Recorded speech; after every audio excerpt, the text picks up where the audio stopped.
Jong, ek is nou nie heeltemal bereid om ons inkomste so te deel op TikTok nie, maar wat ek vir jou gedoen het is, ek het vir jou 'n lysie gemaak van al ons basiese essential uitgawes in 'n maand, sodat dit vir jou 'n idee kan gee van wat dinge hierso kos in Edinburgh en na watter salaris jy moet kyk as jy hierheen wil trek.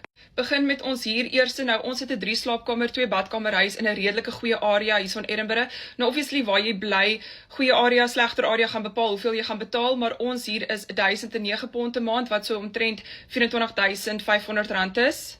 Ons huis se gas en krag is op die oomblik £260 wat so net oor die R6,000 is, because dit is mos nou winter en ons heating is heeltyd aan. Dan betaal ons ietsie so in die UK wat council tax genoem word en ons sin vir ons huis is £162 'n maand wat so amper R4,000 is. Nou dit hang ook af waar jy bly, hoe groot die huis is, so daai is baie variable. Dan het ons unlimited wifi, dit kos vir ons £68 'n maand wat so R1,600 en 'n bietjie rand is. 3 iPhone kontrakte, £114 'n maand wat so R2,700 is.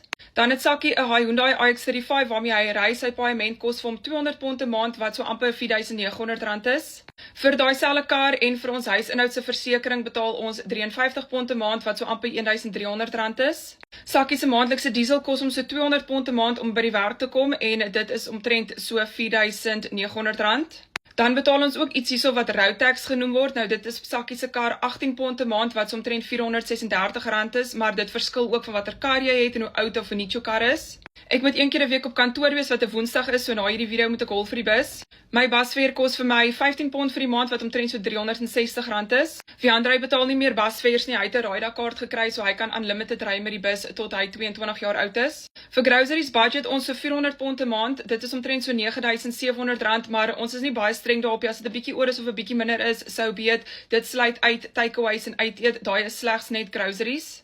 Dan het ons Netflix en 'n paar ander kanale soos Amazon Prime en dis meer, so dit kos vir ons £35 'n maand wat so R850 is.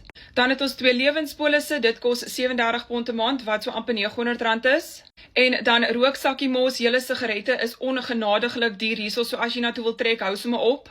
Hy koop nie pakkie sigarette nie want dit is net ver te duur, so hy doen die rolletjie ding, so dit kos vir hom so £120 'n maand wat so amper R2,900 is. So ja, hierdie is al ons basiese uitgawes in 'n maand en alles kom uit op £2,692 wat so omtrent R65,200 is. Nou ek het dit gevat met vandag se wisselkoers. Dit was R24,22 teen die pond vandag. Soos ek sê, hierdie is net ons basiese uitgawes, so obviously entertainment, uiteet, takeaways en spaargeld is nog ekstra van hierdie. Ek wil net bynoem, ons lewe 'n baie goedkoop basiese lewe want ons moet oor 2 maande vir die UK government £8,700 oorbetaal wat omtrent so R211,000 is net om hierso te kan bly. En oor 'n jaar moet ons 'n verdere £4,500 betaal wat omtrent so R110,000 is sodat ons dan éventueel kan burgers word. Vir die afgelope 5 jaar is spaar letterlik my middelnaam. En natuurlik moet ons spaar vir vakansie ook sodat ons die son kan gaan sien. Hoop hierdie het gehelp, maar laat weet maar as julle nog enige vragies het. Bye!